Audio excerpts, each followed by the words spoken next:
in directly in Milwaukee at a place called Allen Bradley, and it's a big clock tower. And he's been working out there ever since he got a job. So, yeah, we're very, very close to Milwaukee. I used to actually work in a school in Milwaukee. It was called the Milwaukee Academy of Science. So here's a shout-out to my Milwaukee Academy of Science kiddos. And then I moved when I got a little girl, I gave birth to a beautiful little girl, and I decided to move a little bit closer to my husband's family. Oh, nice. And my mother-in-law got to take care of my little girl while I continued to work at that school. Very cool. How exciting. Yeah. And so now, is this what you do for your full-time job, for your occupation? Is it working on Skype and reading to other classes? Oh, that is interesting. I actually just do the volunteer in the school. Oh, wow. I love the school so much that it would break my heart not to be involved with the classrooms at all.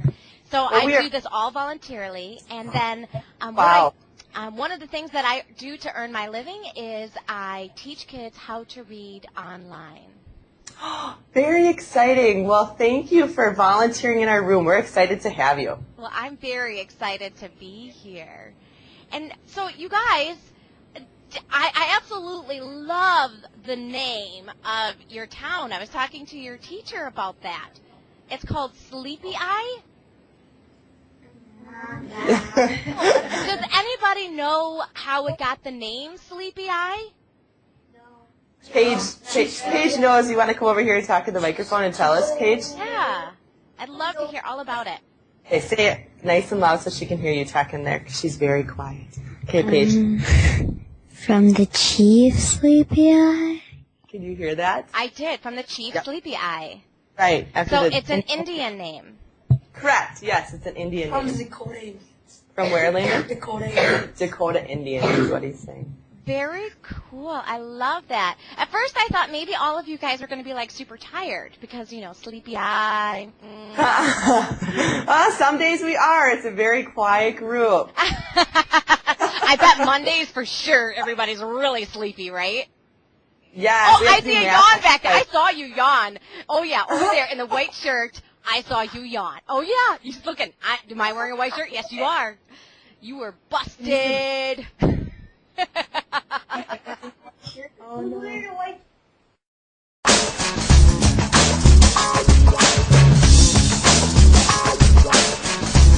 To be here. Oh, your smile rocks, little dude. Yeah, Mr. Mardi Gras Beads. I see you.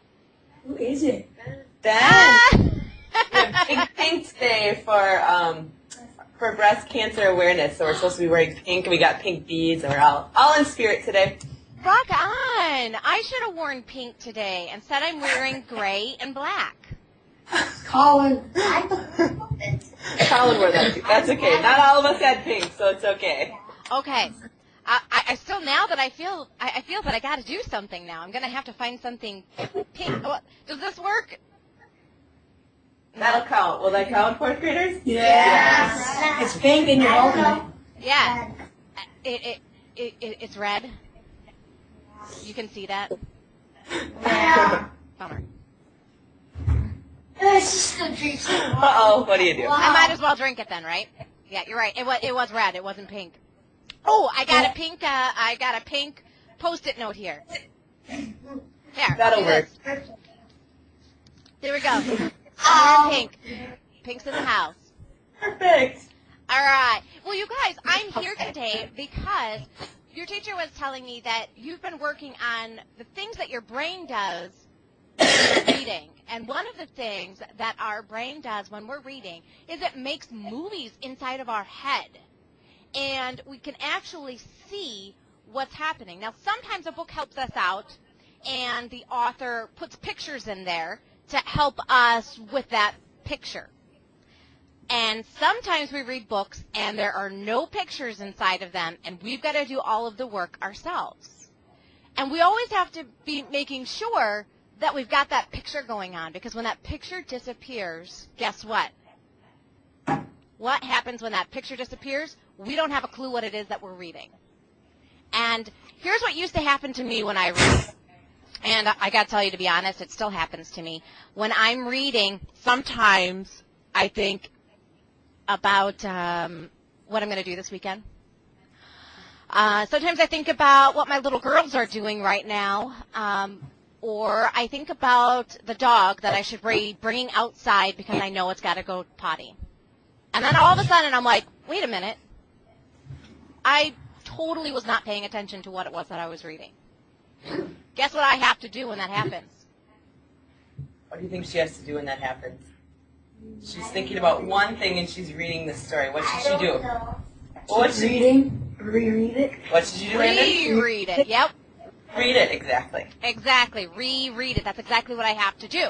So today we're actually going to do an activity. I'm going to see, just through listening, how many details you guys can get. Do you guys have paper and pencils? Yes. Awesome. You're going to need that. Because what I'm going to do is I'm going to read a page, and then I'm going to have you try to remember as many details that you can and draw it. Are you ready? So I'm going to be sharing with you one of my favorite books. This is Judy Blume's Freckle Juice. You've read this one. Awesome. But today, we have a different assignment. Today, we are going to draw 3 scenes.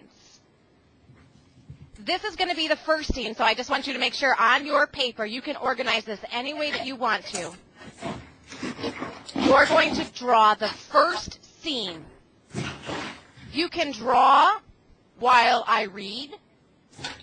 I will pause after I am completely done with the first scene, and then you can draw, or you can draw during both times. It's totally up to you and what you want to do.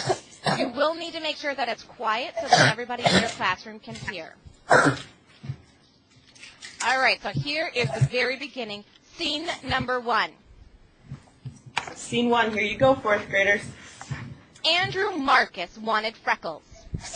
Nikki Lane had freckles. He had about 1 million of them. They covered his face, his ears, and the back of his neck. Andrew didn't have any freckles. He had 2 warts on his finger, but they didn't do him any good at all. If he had freckles like Nikki, his mother would never know if his neck was dirty, so he wouldn't have to wash. And then he'd never be late for school. Andrew had plenty of time to look at Nikki's freckles. He sat right behind him in class. Once, he even tried to count them.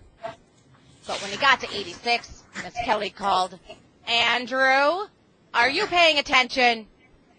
"Yes, Miss Kelly," Andrew said. That's the end of scene 1. I will pause to let you finish up any of the details that you're adding to your picture.